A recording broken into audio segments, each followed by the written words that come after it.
কবরের সামনে দাঁড়াইয়া আমার নবী তালহার কথা মনে করে করে চোখের পানিগুলো ঝেড়ে ঝেড়ে কান্দে আর আল্লাহকে ডাক দেবে, আল্লাহ মালিক গো, আমার তালহা আমাকে বড় ভালোবাসে, আমিও তালহাকে বড় ভালোবাসতাম। মৃত্যুর সময় আমার তালহা আমাকে এত ভালোবাসার পরিচয় দিয়েছে। আমি আমার তালহার উপরে সন্তুষ্ট হয়ে গেছি, মেহেরবানি করে তুমিও সন্তুষ্ট হয়ে যাও, আল্লাহ তুমিও রাজি হয়ে যাও মেহেরবানি করে। সাথে সাথে আল্লাহ রব্বুল আলামিন হযরত জিবরাইলকে নবীর দরবারে পাঠিয়ে দিলেন। ডাক দেয়া বলে, আরে জিবরাইল, আমার নবীকে জানায় দাও গো, আমার নবী যেন তালহার কবরের সামনে আর কান্না না করে। আমার নবী যেমনে তালহার জন্য রাজি হয়ে গেছে, আমি আল্লাহ রাজি হয়ে গেছি। আমি এই মুহূর্তে নবীর বরকতে হযরতে তালহার কবর জান্নাতের বাগান বানায়া দিলাম। কারণ আল্লাহ আমাদের কলিজা, রাসূল আমাদের কলিজা, কলিজার চাইতে রাসূলকে বেশি মহব্বত করি, কলিজার চাইতে বেশি মহব্বত করি আমার আল্লাহকে। কথা বলেন ঠিক কিনা? সুতরাং আল্লাহর বিরুদ্ধে কোনো নাস্তিক মুরতাদ আউল বাউল ফাউল কথা বলবে, মুসলমান বরদাস্ত করবে না। কথা বলেন ঠিক কিনা? আওয়াজ দিয়ে বলেন ঠিক কি ঠিক না? মুসলমান এমন একটা জাতি, মুসলমান সব কিছু দিতে পারে, মুসলমানদের ঈমান নাস্তিক মুরতাদদের কাছে বন্দুক দিতে পারে না। মুসলমান সব কিছু বরদাস্ত করতে পারে, আল্লাহর নবীর অপমান, আল্লাহর নবীর কটূক্তি, আল্লাহর ব্যাপারে কটূক্তি করে কোনো পাগল ফাউল কথা বলবে, মুসলমান বরদাস্ত করবে না, সহ্য করবে না, করবে না, করবে না। কথা বলেন ঠিক কিনা?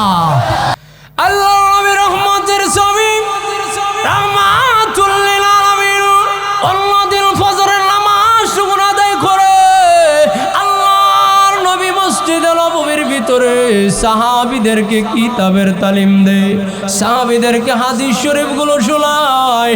কিন্তু ওই দিন আল্লাহর নবী সাহাবীদেরকে কিতাবের তালিম দিলেন না, হাদিস শরীফগুলো শুনাইলেন না। আল্লাহর নবী ফজরের নামাজ শুকর আদায় করে আল্লাহর নবী চেহারা মুবারক কালো করে, অন্ধকার করে, মলিন করে আল্লাহর নবী মসজিদে নববীর ভিতর থেকে বের হয়ে গেছে। শিক্ষার মেরে কন্যা আল্লাহু আকবার। আল্লাহ নবীর রহমতের ছবি, রাহমাতুল লিল আলামিন মসজিদে নববীর ভিতর থেকে বের হয়ে গেছে। পেছনে পেছনে হযরতে আলী মর্তুজা বের হয়ে গেছে। আল্লাহর নবী এক রাস্তা দিয়ে হাঁটে, আল্লাহর নবীর সাহাবী হযরতে আলী মর্তুজা এক রাস্তা দিয়ে হাঁটে। কুয়াশার অন্ধকারে আল্লাহর নবীও হাঁটে, সাহাবী হযরতে আলী মর্তুজা আরেক রাস্তা দিয়ে হাঁটে। কুয়াশার অন্ধকারে শীতে কনকনে আল্লাহর নবী হাঁটে, নবীর সাহাবী হযরতে আলী মর্তুজা হাঁটে। হঠাৎ করে অন্ধকারে কুয়াশার কারণে একজন আরেকজনকে দেখে নেয়, হঠাৎ করে মুখামুখি সাক্ষাৎ হয়ে গেছে। শিক্ষার মেরে কন্যা আল্লাহু আকবার। আল্লাহর নবী এবং নবীর স্বামী হযরত আলী মর্তুজা দুইজন মুখামুখি যখন সাক্ষাৎ হয়, আল্লাহর নবী তখন হযরতে আলীকে ডেকে ডেকে বলে, আলী রে, এত সকাল বেলা কুয়াশার অন্ধকারে শীতে কনকনে এত প্রচণ্ড ঠান্ডার মধ্যে তুমি এত সকালবেলা রাস্তার মধ্যে কেন বের হয়ে গেলা? আল্লাহর নবীর সাহাবী হযরত আলী মর্তুজা আল্লাহর নবীর জবান মুবারক থেকে যেই মাত্র এই কথা শুনলেন, আল্লাহর নবীর সাহাবী হযরতে আলী মর্তুজা চোখের পানি ছেড়ে কাঁদতে শুরু করেছে। আল্লাহর নবীকে ডাক দেয়া বলে, হুজুর, ও আল্লাহর নবী, আমি কেন রাস্তার মধ্যে বের হয়ে গেছি গো ইয়া রাসূলুল্লাহ ইয়া হাবিবাল্লাহ আল্লাহর নবী গো আজকে 3টা দিন হয় আমি আলীর চুলায় কোনো আগুন ধরে না আমার নবীজি 3 দিনের খোদার যন্ত্রণা আমি আলী সহ্য করতে পারি না গো আমি আলী খোদার যন্ত্রণা সহ্য না করতে পেরে আমি আলী মসজিদে আসার পরে প্রায় সময় বাড়িতে যায় কিন্তু আমি যখন ক্ষুধার্ত অবস্থায় আমি যখন বাড়ির দিকে রওনা হই আমার কলিজার টুকরা সন্তান ইমাম হাসান আর হুসাইন তারা 2টি ভাই তারাও 3 দিন ধরে কোনো কিছু খায় না তারাও ক্ষুধার যন্ত্রণা সইতে পারে না আমি ফজরের নামাজ টুকনা আদায় করে আমি যখন মসজিদে নববীর ভিতর থেকে যখন বাড়ির দিকে যাই আমার কলিজা টুকরা 2টা সন্তান হাসান আর হুসাইন আমার পা 2টা জড়ায়া ধরে আর কান্না করে আব্বা এগো আব্বা আমরা 2টি ভাই আজকে 3 দিন ধরে কিছু খায় না আমরা ক্ষুধার যন্ত্রণা সইতে পারি না আমার কাছে খাবার চাইলে খাবার দেয় না গো আব্বা আপনি কি আমাদেরকে কিছু খাবার দিবেন না গো ও আল্লাহর নবী আমার কলিজার টুকরা সন্তানগুলো যখন আমার পা ধরে এইভাবে জড়ায়া ধরে ধরে যখন ক্ষুধার যন্ত্রণায় কান্দে আমি বাবা হইয়া আমার সন্তানগুলোর মুখে খাবার দিতে পারি না এই কষ্ট যন্ত্রণা আমি সহ্য করতে পারি না ইয়া রাসূলুল্লাহ ইয়া হাবিবাল্লাহ ও আল্লাহর নবী ক্ষুধার যন্ত্রণা সহ্য না করতে পেরে হাসান হুসাইনের কষ্ট সহ্য না করতে পেরে আজকে ফজরের নামাজ আদায় করে সকালবেলা রাস্তায় বের হয়ে গেছি খানা তালাশ করার জন্য বাইত গিয়া কইেন সুবহানাল্লাহ এমন ওই যে ক্ষুধার যন্ত্রণায় রাস্তার মধ্যে বের হয়ে গেছি খানা তালাশ করার জন্য আল্লাহ নবী গো ওগো নবীজি ক্ষুধার যন্ত্রণা সইতে পারি না এমনি আল্লাহর নবী ডাক দিয়ে বলে আলী আলী আলী রে তুমি 3 দিন ধরে কোনো কিছু খাও না তোমার সন্তান আমার নাতি ইমাম হাসান হুসাইন 3 দিন ধরে কিছু খায় না ক্ষুধার যন্ত্রণা তারা সহ্য করতে পারে না তোমার পা জড়ায় জড়ায় কান্দে আলী রে এই জন্য তুমি খাবারের জন্য রাস্তায় বের হয়ে গেছো আলী কিন্তু তুমি জানো নি আমি রাহমাতুল লিল আলামিনকে আল্লাহ না বানাইলে तमाम পৃথিবী বানাইতো না আমি নবীকে না বানাইলে আল্লাহ কুল কায়নাত বানাইতো না আমি রহমতের নবী আজকে 7টা দিন ধরে কোনো কিছু খাই না আল্লাহু আকবার কি জোরে কইতেন না সুবহানাল্লাহ এখন জোরে এলাকার মুরব্বি বাবা গো ও যুবক ভাইয়েরা মা বোনেরা গো মন দিয়ে কথাটা শুনো গো মা আমার নবী কত কষ্ট করেছে উম্মতের জন্য কত কষ্ট করেছে নবীর দরদি উম্মতের জন্য আমার নবী ডাক দিয়ে বলে আলী রে তুমি 3 দিন ধরে কোনো কিছু খাও না আর আমি নবী গো 7টা দিন ধরে কোনো কিছু খাই না গো 7টা দিন করতে পেরে ক্ষুধার যন্ত্রণা তাকায় দেখ রে আমি নবীর পেটের মধ্যে 3টা পাথর বেঁধে রেখেছি আল্লাহ আলী আলী রে আমি ক্ষুধার যন্ত্রণা সইতে পারি না ক্ষুধার যন্ত্রণা সহ্য না করতে পেরে আমার পেটের মধ্যে 3টা পাথর বেঁধে রেখেছি ওরে বাবা কোম্পানিগঞ্জ গঞ্জুর এলাকার মুরব্বী বাবারা নবীর করুণ ইতিহাস শুনে এক ফোঁটা চোখের পানি ফালাও রে বাবা কিয়ামতের মাঠে আমার নবী তোমাকে ছাড়া আল্লাহর জান্নাতে যাবে না কথা বলেন ঠিক কিনা আমার মায়ের নবীজি খালে আলী রে আমার পেটের দিকে তাকায় দেখলে আমার পেটে তিনটা পাথর বেঁধে রেখেছি। আলী রে, তারপরও আমি খোদার যন্ত্রণা সইতে পারি না। খোদার যন্ত্রণা সহ্য না করতে পেরে আমি রহমতের নবী রে আজকে ফজরের নামাজ আদায় করে আমি রাস্তায় বের হয়ে গেছি খানা তালাশ করার জন্য। সুবহানাল্লাহ কইতেন না? আরে আলী, আমি রাস্তায় বের হয়ে গেছি খানা তালাশ করার জন্য, কিন্তু মানুষের কাছে আমি খাবার চাই না। আমি মানুষের কাছে কোনোদিন খাবারের কথাও বলি না। আমি মানুষকে বুঝতে দেই না। আমি নিজেই কষ্ট করতে আছি। কিন্তু আলী রে, আজকে যখন শুনতে পাইলাম তুমি 3 দিন ধরে কোনো কিছু খাও না, আমার নাতি হাসান আর হুসাইন আজকে 7 দিন ধরে 3 দিন ধরে কোনো কিছু খায় না রে, এই কষ্টটা আমি রাসূল সহ্য করতে পারি না। আলী আর কান্দিস না, আর কাঁদতে হবে না রে আলী, কান্দিস না। আমি রাসূল যেহেতু শুনে ফেলেছি, আমি রাসূল তোদের জন্য খাবারের ব্যবস্থা করতে আছি। আরে আলী, আর দেরি করিস না রে। ওই দেখা যায় দূর জঙ্গলার মাঝখানে একটা মরা খেজুরের গাছ দেখা যায় রে, ওই গাছটার সামনে যাইবি আর আমি রাসূলের সালামটা জানাইবি আর বলবি খেজুর গাছ যেন তোর কাছে কিছু খেজুর দিয়ে দে। আল্লাহর নবী কথা বলার সাথে সাথে হযরত আলী খেজুর গাছের দিকে রওনা হয়। এবার খেজুর গাছটার সামনাসামনি যে এবার আলী তাকায় দেখে রে, যেই খেজুর গাছটার কথা আল্লাহর নবী বলেছে এই গাছটার মধ্যে কোনো খেজুর দেখা যায় না। খেজুরের ডাইলও নাই, খেজুরের পাতাও নাই, মরা একটা খেজুরের গাছ, এটার মধ্যে কিছুই নাই।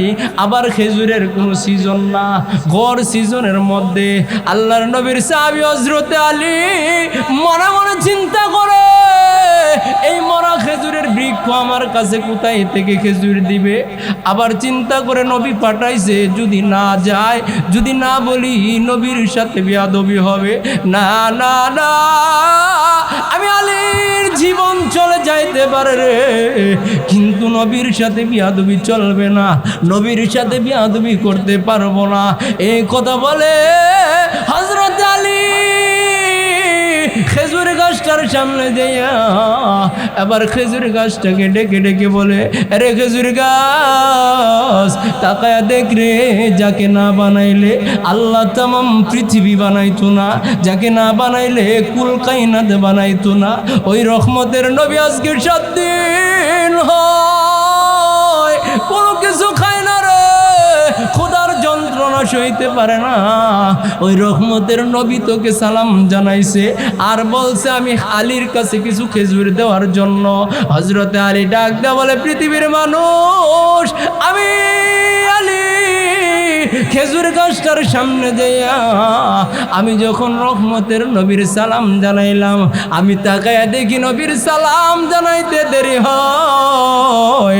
আমি তাকায়া দেখি খেজুর গাছটার সঙ্গে সঙ্গে জিন্দা হইয়া ওই গাছটার মধ্যে ঢাল মিলিয়া পাতা মিলিয়া ওই গাছটার ভিতর থেকে পাকা পাকা খেজুর জমিনে পড়তে 1 সেকেন্ড দেরি করে না। আল্লাহ নবীর রহমতের ছবি রাহমাতুল লিল আলামিন জিবরাইলকে ডেকে ডেকে বলেন, জিবরাইল, জিবরাইল, এই মুহূর্তে আমাকে কোথায় নিয়ে এসেছো? জিবরাইল ডাক দিয়ে বলে, আল্লাহর নবী গো, জান্নাতের শ্রেষ্ঠ গেটের সামনে আপনাকে নিয়ে এসেছি। জান্নাতের যে প্রধান গেট আছে সেই গেটের মধ্যে আপনাকে নিয়ে এসেছি। আল্লাহর নবী, এই গেটের সামনে আপনাকে হাজির করানো হয়েছে। আল্লাহর নবী ডাক দেওয়া বলে, জিবরাইল রে, এখন কি করবা? বলে, জান্নাতের ভিতরে আপনাকে নিয়ে যাওয়া হবে, জান্নাতটা পরিদর্শন করানো হবে। আপনার গুনাহগার উম্মতের জন্য জান্নাত কিভাবে সাজাইছে, আপনার জন্য জান্নাতের আল্লাহ কিভাবে সাজাইছে একটু দেখানোর জন্য আপনাকে নিয়ে এসেছি। এই কথা বলে হযরতে জিবরাইল জান্নাতের গেটটা খুলে দিয়েছে। জিবরাইল আল্লাহর নবীকে বলতেছে, ইয়া রাসূলুল্লাহ, মেহেরবানি করে আপনার কদম মুবারক না জান্নাতের দিকে দেন। সুবহানাল্লাহ, আরো জোরে কান। আল্লাহর নবী কদম মুবারক জান্নাত পিঠের ভিতরে যখন দিলেন, সর্বপ্রথম ডান পা মুবারক দিয়েছেন, তারপর বাম পা মুবারক দিয়েছেন, সামনের দিকে অগ্রসর হয়, 1 কদম 2 কদম করে 2-4 কদম সামনের দিকে যখন যায়, আল্লাহর নবী হঠাৎ করে দাঁড়িয়ে যায়, আর সামনের দিকে অগ্রসর হয় না। আল্লাহর নবী যেই মাত্র জান্নাতের ভিতরে দাঁড়িয়ে গেলেন, জিবরাইল ডাক দিয়ে বলে, ইয়া রাসূলুল্লাহ, হঠাৎ করে কেন জান্নাতের ভিতরে দাঁড়িয়ে গেলেন? আল্লাহর নবী ডাক দিয়ে বলে, জিবরাইল,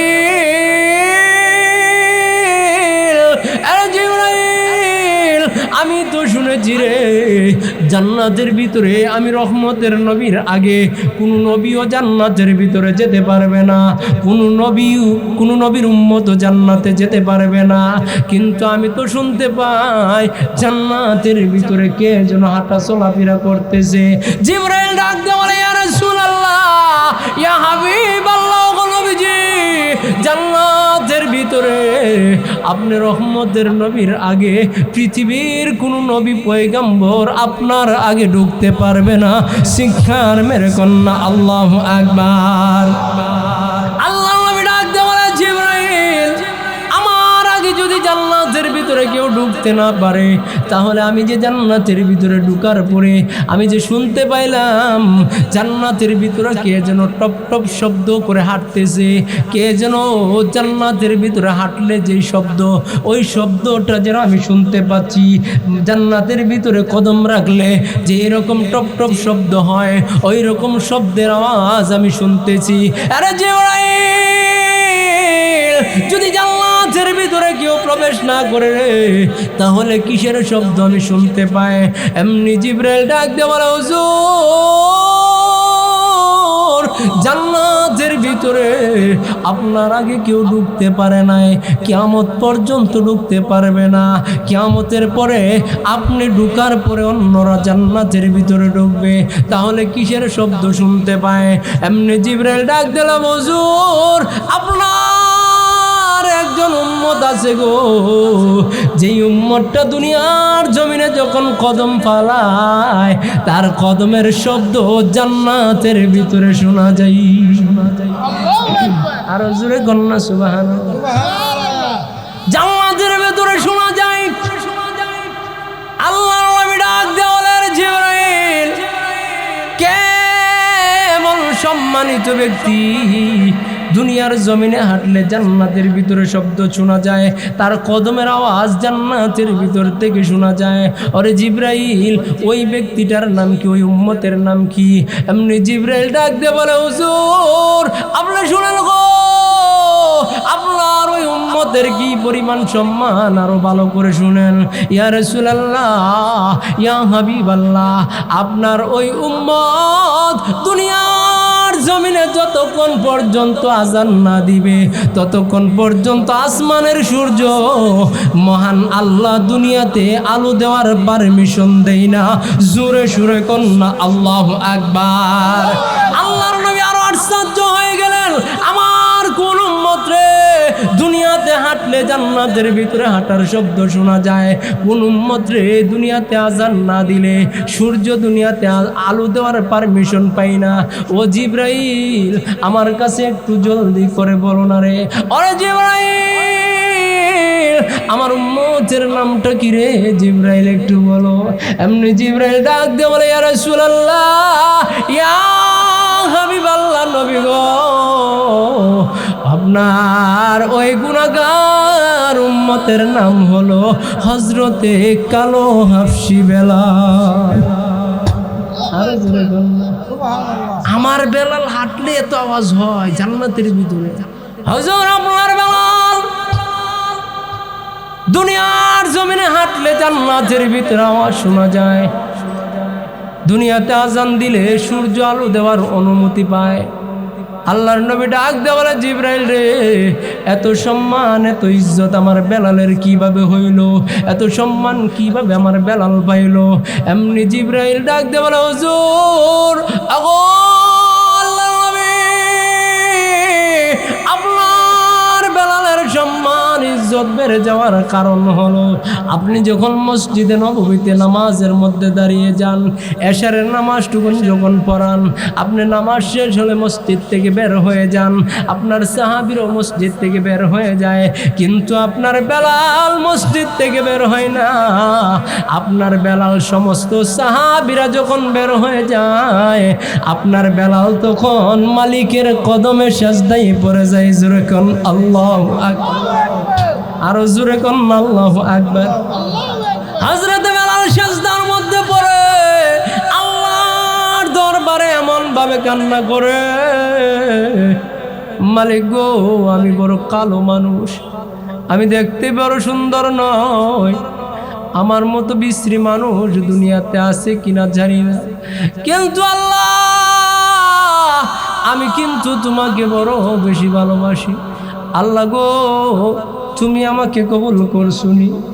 আল্লাহ ডাক দে বলে, বেলাল আমি তোকে কবুল করে ফেলেছি। জিব্রাইল ডাক দেয়া বলে, নবী গো, রাতের গভীর অন্ধকারে যখন বেলাল সিজদায় পড়ে পড়ে এইভাবে আল্লাহর সাথে কথা বলে, আল্লাহর কুদরতি পায়ে যখন সিজদা দেয়, সিজদা দিয়ে যখন বেলাল আল্লাহর সাথে কথা বলে, বেলাল আল্লাহর সাথে কথা বলতে দেরি হয়, বেলালের কথার জবাব দিতে মহান আল্লাহ 1 সেকেন্ড দেরি করে নাই। আরো জোরে কন্যা, কত দূর মদিনার পথ,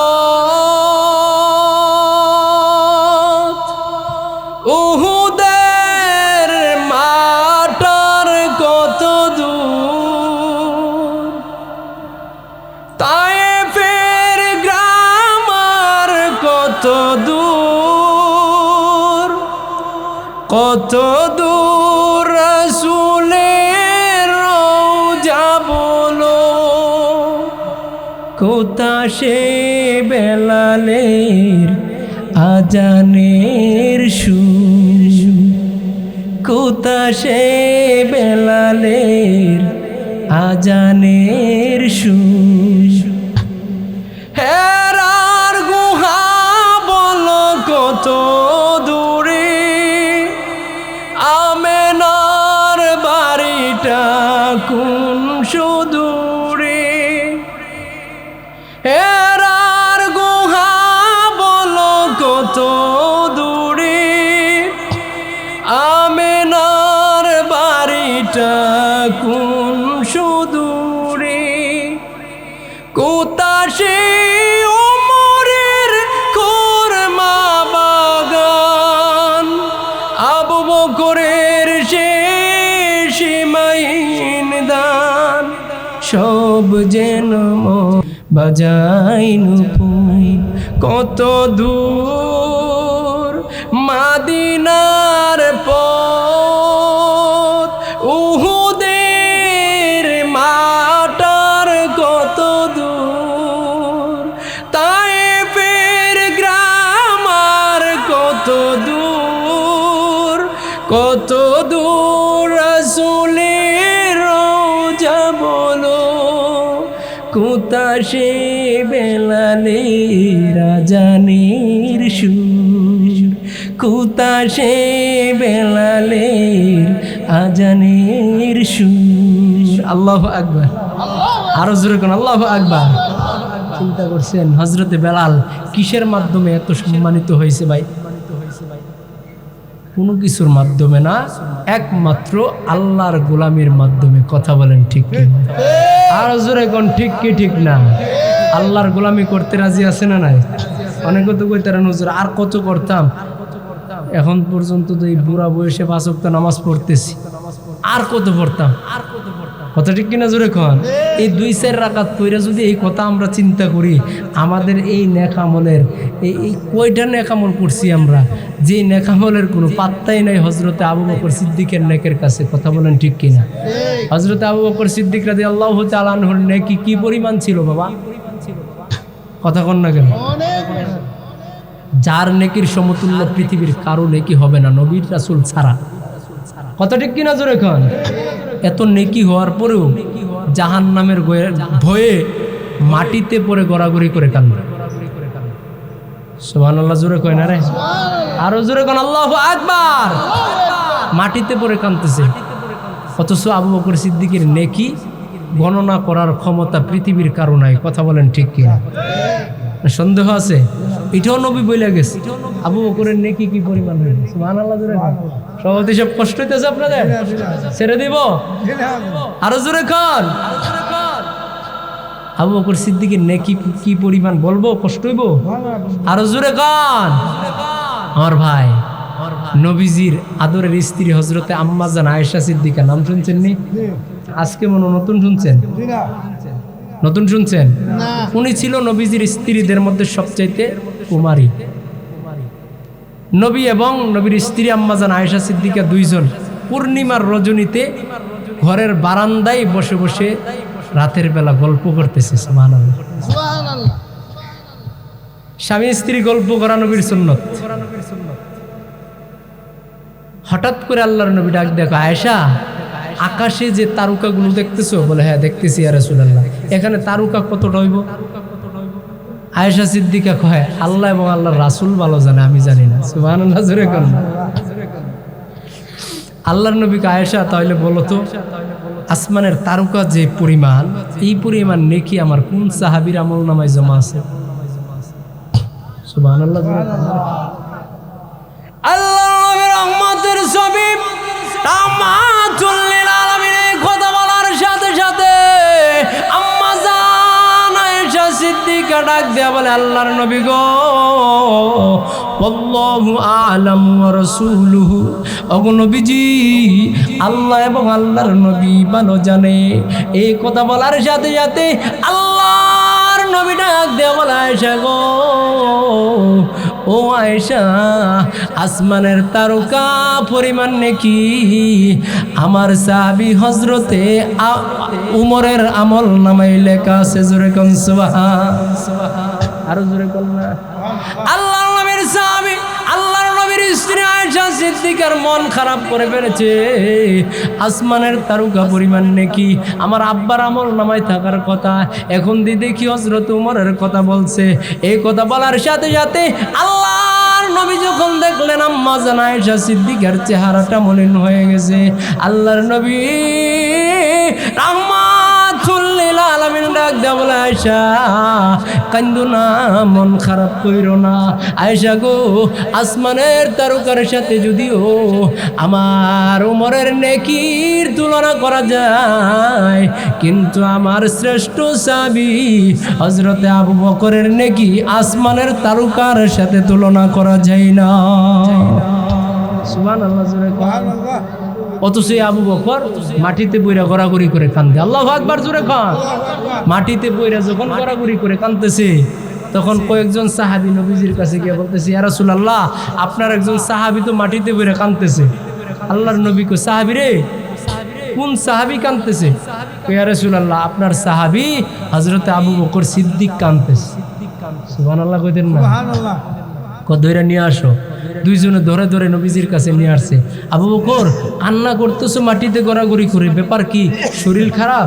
ইয়া রাসূলুল্লাহ, শরীর খারাপ নয়, আল্লাহর কসম আমার শরীর ভালো, কিন্তু তাহলে কেন কান্দো? ইয়া রাসূলুল্লাহ, আমি কাঁদতেছি, আমি কবরে কি নিয়ে যাব? বাইত গিয়া কইেন, কবরে কি নিয়ে কান্দো, কি নিয়ে যাব? আল্লাহর নবী ডাক দেখ, আবু বকর, আমি রাসূল না আমার জবান মুবারক দিয়ে বলেছি তুমি জান্নাতি সার্টিফিকেট দিয়েছি, তারপরে তুমি কেন ভয় পাও, কেন কান্না করো, মাটিতে গড়াগড়ি করো? আল্লাহু আকবার জোরে খান। যার জান্নাতের সার্টিফিকেট দুনিয়াতে পাওয়া যায়, তার কি কোনো মরণের ভয় আছে? কিন্তু আবু বকর কান্দে। আল্লাহু আকবার। আল্লাহর সাহাবী ডাক দিয়ে বলে, ইয়া রাসূলুল্লাহ, ইয়া হাবিবাল্লাহ, নবী গো, আপনার কথা আমি বিশ্বাস করি, আপনি বলেছেন আমি জান্নাতি, জান্নাতের সার্টিফিকেট দিয়েছেন, আমি বিশ্বাস করেছি। ইয়া রাসূলুল্লাহ, ইয়া হাবিবাল্লাহ, ওগো নবীজি, আমি বিশ্বাস করি গো, কিন্তু তারপরে ভয় হয়, আমি যখন কবরে যাব, হাসরের ময়দানে যখন আমাকে দাঁড়া করানো হবে, তখন আল্লাহ যদি আমাকে ডাক দেয় বলে, আবু বকর, ওরে আবু বকর রে, ও আবু বকর, আবু বকর, জীবনে কি কি আমল করেছো আমার কাছে হিসাব দে।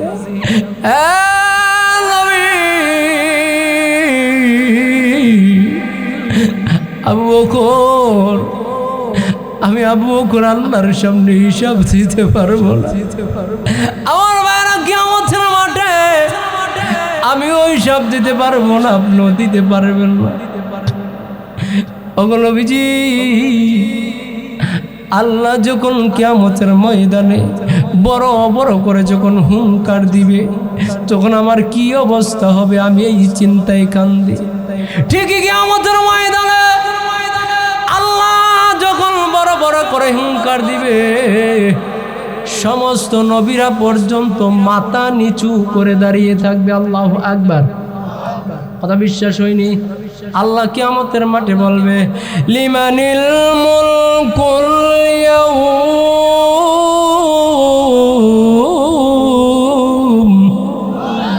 লিল্লাহিল ওয়াহিদিল কাহ্হার।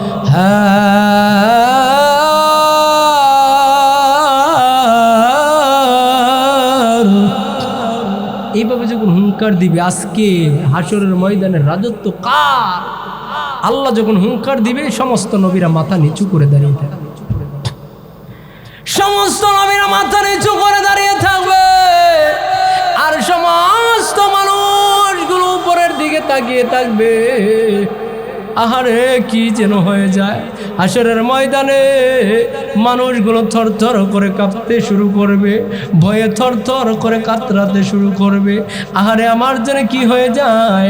নবীরা মাথা নিচু করে দাঁড়িয়ে থাকবে, কেউ কথা বলার সাহস পাবে না। এমন সময় আমার আপনার নবী দু জাহানের বাদশাহ রাহমাতুল লিল আলামিন আল্লাহকে ডাক দিবে, মাবুদ গো, আল্লাহ এইভাবে হাসরের ময়দানে হুঙ্কার দিও না। এইভাবে যদি হুঙ্কার দাও গো, আমার গুনাহগার উম্মতগুলো বড় ভয় পায়। এই কথা বলার সাথে সাথে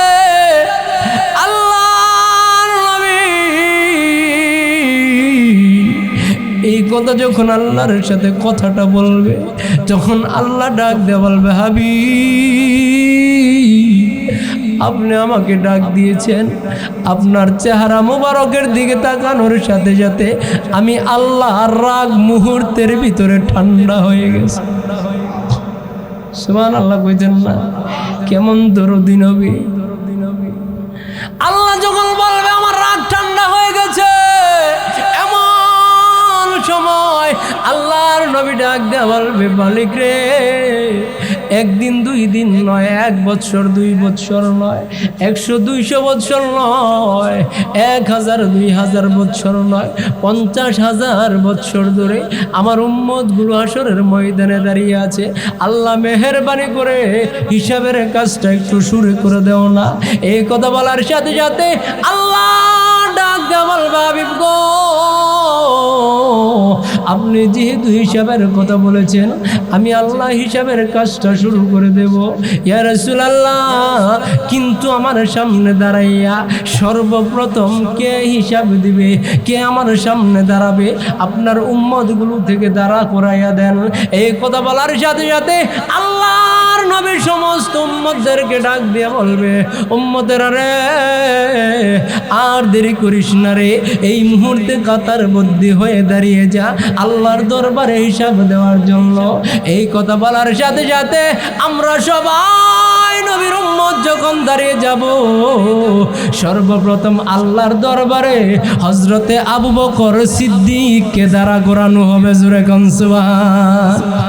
যে মাত্র আবু বকর সিদ্দিককে দাঁড়ানো করানো হবে, আবু বকর সিদ্দিকের চেহারার দিকে তাকাইয়া আল্লাহর মেজাজ আরো রাগ আরো ঠান্ডা হয়ে যাবে। আবু বকরের চেহারার দিকে তাকাইয়া এবার আল্লাহ মুস্কি মুস্কি হাসতে শুরু করবে। চিৎকার মেরে কন্যা আল্লাহু আকবার। আল্লাহর নবী ডাক দিয়ে বলবে, প্রভু, হাসরের ময়দানে এমন ভাবে অহংকার দিয়েছিলা, আল্লাহ সবাই বয়ে থর থর করে কেঁপেছে। আর এখন দেখি আমার আবু বকরের দিকে তাকাইয়া মুস্কি মুস্কি হাসেন। আল্লাহ হাসার কারণটা কি? এমনি আল্লাহ ডাক দিয়ে বলবে, এ হাবিব, আপনার নুরানি চেহারা মুবারকের দিকে তাকাইয়া আমার রাগ ঠান্ডা হয়ে গেছে।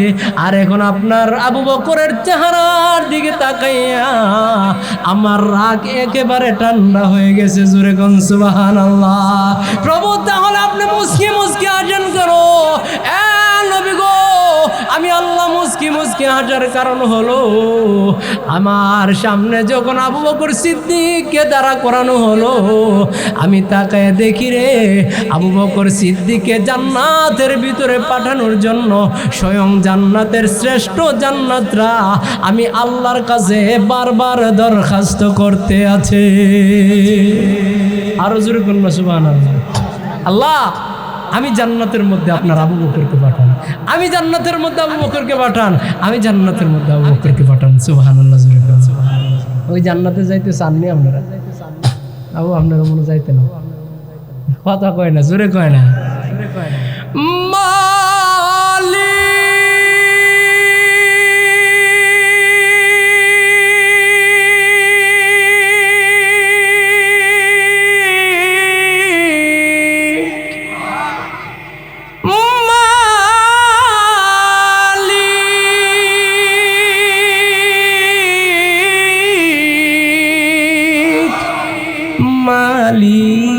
মালিক, একটি ঘর বানিয়ে দিও, একটি ঘর বানিয়ে দিও।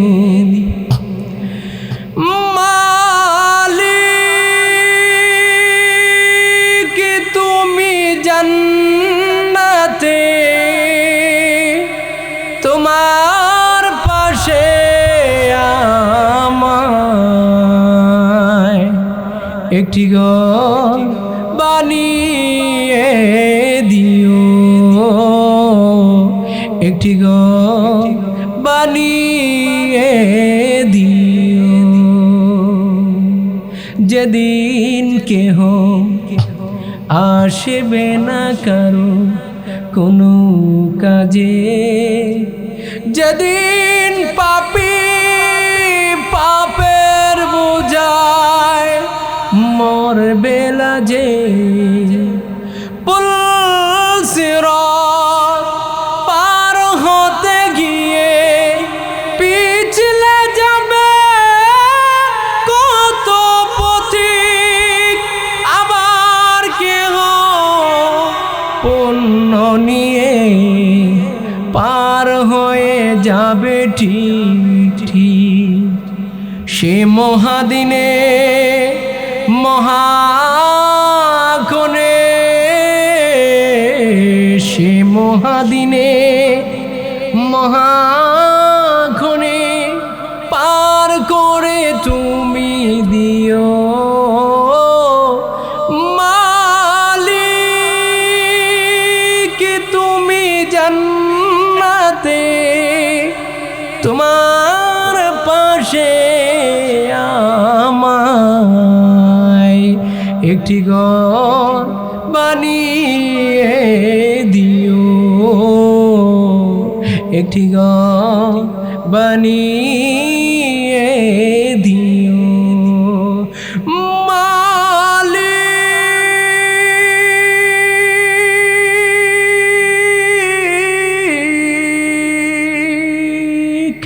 আমিন বলেন, আমিন বলেন, আরো জোরে কোন আমিন। মালিকের সাথে জান্নাতে থাকতে চান কি চান না? আরো জোরে কোন। নবীর সাথে জান্নাতে থাকতে চান কি চান না? ও ভাই, নবীর সাথে জান্নাতে থাকতে চাইলে বেশি লাগবে না, আল্লাহর হুকুমগুলো 5 ওয়াক্ত নামাজ আদায় করেন, আল্লাহর গোলামিতে লিপ্ত হয়ে যান, রমজানের রোজাগুলো সঠিকভাবে আদায় করেন, হালাল খাবার গ্রহণ করেন, ইনশাআল্লাহ নবীর সাথে জান্নাতে থাকতে পারবেন। কথা বলেন ঠিক কিনা? বেশি আমল লাগে না, নবীর মহাব্বত অন্তরে নেন, আশিকে রাসূল হয়ে দুনিয়া থেকে বিদায় হয়ে যান, আল্লাহর জান্নাতে চলে যাবেন। কথা বলেন ঠিক কিনা? আরো জোরে কোন ঠিক কি ঠিক না? আমার ভাইয়েরা, নবী যদি একবার খুশি হয়ে যায়, আমার আপনার ঠিকানা কোথায় বলেন তো?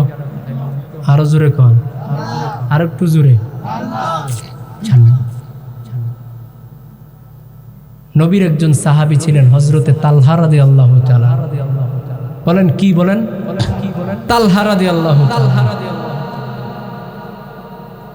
উনার বয়স ছিলেন যখন উনি ইন্তেকাল করে, ইন্তেকালের সময় উনার বয়স 7 বছর, মতন্তরে 8 বছর। সুবহানাল্লাহ জোরে বলেন। কয় বছর? 7, মতন্তরে 8 বছর। এই 7-8 বছরের ছেলে এই যে আপনাদের সামনে আছে, দুষ্টামি করতেছে, আছে না? কিন্তু তালহা রাদিয়াল্লাহু তাআলা আনহু তিনি দুষ্টামি করে নাই, নবীকে ভালোবাসতে শুরু করছে। সুবহানাল্লাহ।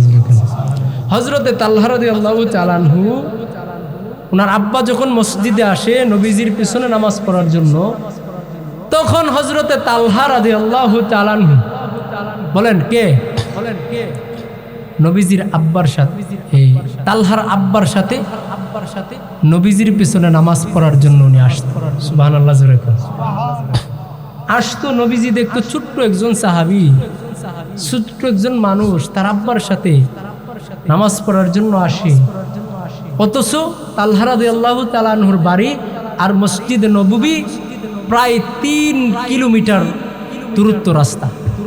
এত দূর থেকে 5 ওয়াক্ত নামাজ নবীর পিছনে পড়ে। নবীজি নামাজের সালাম ফিরানোর পর হযরতে তালহা রাদিয়াল্লাহু তাআলা আনহু সুন্দর ছিল তো, এইভাবে গাল মুবারকে ধরে ধরে নবীজি আদর করতো। ছোট্ট বাচ্চা দেখলে আমরা আদর করি না? কথা কন না খেয়ে আদর করতো। হঠাৎ করে হযরতে তালহা রাদিয়াল্লাহু তাআলা আনহুর আব্বা মসজিদে নববীতে একা একা আসছে। কে আসছে? একা একা আসছে। একা একা যখন আসছে, তখন নবীজির আব্বা, আরে নবীজির তালহা রাদিয়াল্লাহু তাআলা আনহুর আব্বা মসজিদে নববীতে নামাজ পড়ে একা বসে আছে। হঠাৎ করে নবীজি বলতেছে, এ তালহার বাবা, সবসময় তালহাকে নিয়ে আসো, আজকে আমার তালহা কোথায়? আমার তালহাকে ছাড়া মসজিদে আসলা কেন? আল্লাহু আকবার জোরে কইতেন না? নবীজি তালহাকে ভালোবাসে, তালহাও নবীজিকে ভালোবাসে। সুবহানাল্লাহ।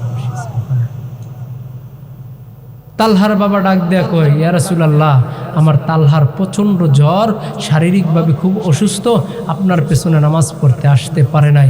জোরে কোন সুবহানাল্লাহ।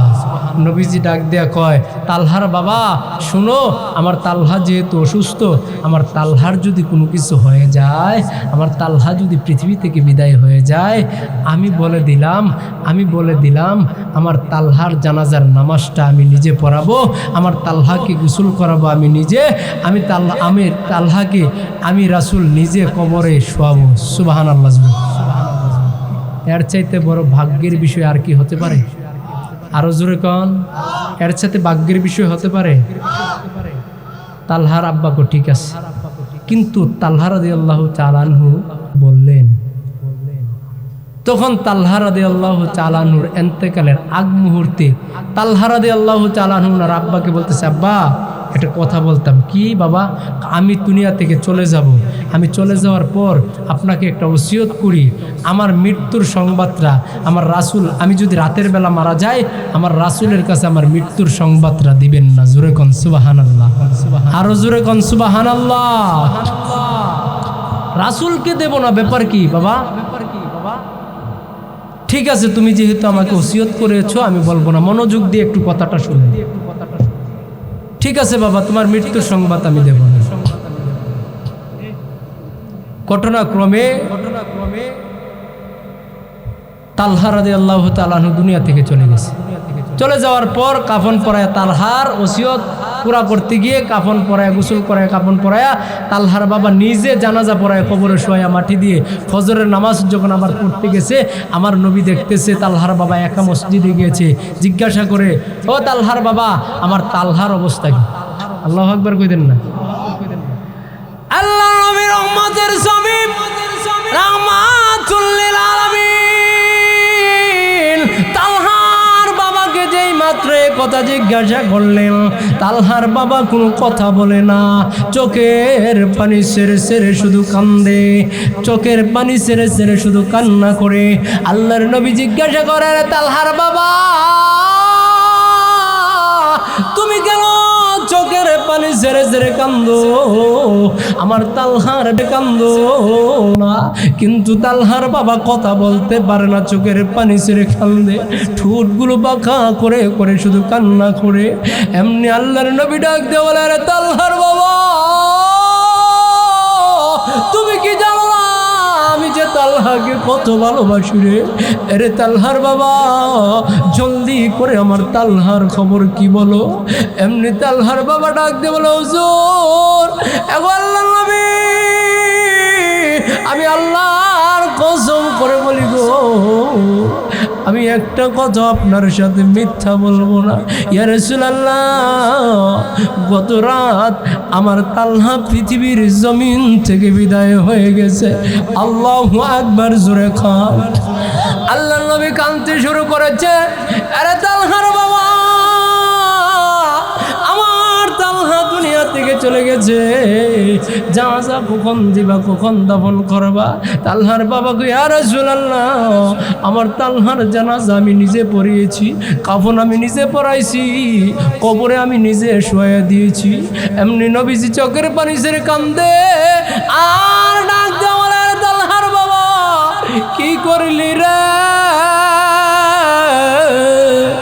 আমার তালহাকে তুই কবরে শোয়া দিলি, একটা বার কি আমাকে শোনানোর প্রয়োজন মনে করলি না? ইয়া রাসূলুল্লাহ, তালহার ইন্তেকালের খবরটা আমি বলতেছিলাম আপনাকে, কিন্তু তালহা আমাকে নিষেধ করেছিল।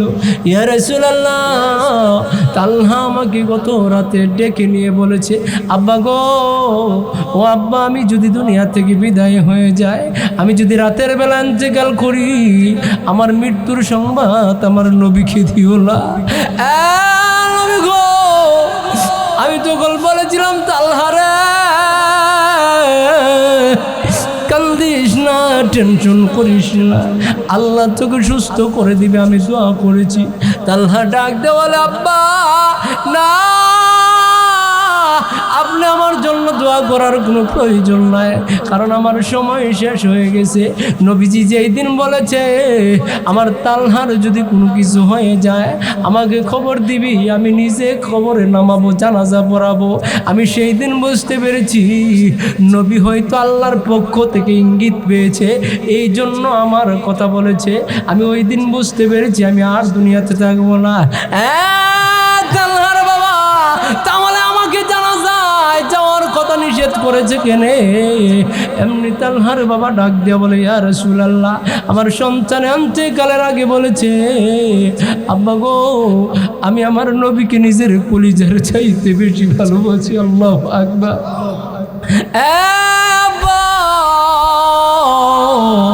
আমি আমার নবীকে কলিজার চাইতে বেশি ভালোবাসি। আমার নবীও আমাকে বড় ভালোবাসে। এখন আমার মৃত্যুর সংবাদ যদি শুনে গো নবীজি, আমার নবীর কানে যখন আমার মৃত্যুর সংবাদটা যাবে, তখন নবী কাঁদতে কাঁদতে পাগল পারা হইয়া আমার বাড়ির দিকে ছুটে আসবে। 3 কিলোমিটার লম্বা রাস্তা পাড়ি দিয়ে যখন আসবে, আশেপাশে অনেক শত্রুর বাড়িঘর আছে, না জানি আমার নবীর গায়ে শত্রুরা আক্রমণ করে গো। ইয়ো আব্বা, ও গো আব্বা, শত্রুরা যদি আমার নবীর গায়ে আক্রমণ করে, আমার নবীর গায়ে যদি আক্রমণ করে, আমার নবীকে যদি আক্রমণ করে, আমার নবীর গায়ে যদি আঘাত করে, আমি এই চেহারাটা কিয়ামতের ময়দানে আমি নবীকে কেমনে দেখাবো গো আব্বা? এর চাইতে আমার নবীকে খবর দেওয়ার দরকার নাই। আমার নবী যদি আমার জন্য দোয়া করে, আমার কবরে আমার আল্লাহ জান্নাত দান করে দেওয়া আমার আল্লাহর জন্য ওয়াজিব হয়ে যাবে। কথা বলেন ঠিক কিনা? আমার নবী হযরত তালহার আব্বার জবান থেকে যখন এই কথাগুলো শুনলেন, চোখের পানি ছেড়ে ছেড়ে কান্দে আর সাহাবীদেরকে ডেকে ডেকে বলে, সাহাবীরা রে, আয় রে আয়, জলদি করে আয়, আমার তালহার কবর জিয়ারত করার জন্য যাব। লম্বা ঘটনা সংক্ষিপ্তভাবে বলি রে বাবা, তালহার কবর জিয়ারত করার জন্য যাব। সমস্ত সাহাবীদেরকে নিয়ে ফজরের নামাজের পর আল্লাহর নবী হযরত তালহার কবরের দিকে রওনা হয়ে গেছে। কবরের সামনে দাঁড়াইয়া আমার তালহার কথা মনে করে করে চোখের পানিগুলো জেরে জেরে কান্দে আর আল্লাহকে ডাক দেয়, বলে আল্লাহ মালিক গো, আমার তালহা আমাকে বড় ভালোবাসে, আমিও তালহাকে বড় ভালোবাসতাম। মৃত্যুর সময় আমার তালহা আমাকে এত ভালোবাসার পরিচয় দিয়েছে। আমি আমার তালহার উপরে সন্তুষ্ট হয়ে গেছি, মেহেরবানি করে তুমিও সন্তুষ্ট হয়ে যাও, আল্লাহ তুমিও রাজি হয়ে যাও। এই কথা বলার সাথে সাথে আল্লাহ রব্বুল আলামিন হযরত জিবরাইলকে নবীর দরবারে পাঠিয়ে দিলেন। ডাক দেয়া বলে, আরে জিবরাইল, আমার নবীকে জানায় দাও গো, আমার নবী যেন তালহার কবরের সামনে আর কান্না না করে। আমার নবী যেমনে তালহার জন্য রাজি হয়ে গেছে, আমি আল্লাহ রাজি হয়ে গেছি। আমি এই মুহূর্তে নবীর বরকতে হযরতে তালহার কবর জান্নাতের বাগান বানায়া দিলাম।